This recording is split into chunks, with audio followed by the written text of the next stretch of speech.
Viete, dokedy je potrebné podať dodatočné daňové priznanie? Termín závisí najmä od toho, či ho musíte podať alebo či ho podávate dobrovoľne. Ak ho musíte podať, čiže ak zistíte chybu, kvôli ktorej máte daň doplatiť, lehota na podanie je do konca mesiaca nasledujúceho po mesiaci, v ktorom ste chybu zistili. Čiže ak ste napríklad podali daňové priznanie do 31. marca a 20. mája ste zistili chybu, kvôli ktorej mala byť daň vyššia, dodatočné daňové priznanie musíte podať najneskôr do 30. júna.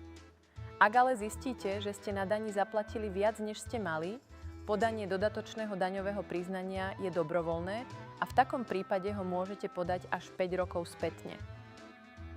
Napríklad, ak ste podali daňové priznanie do 31.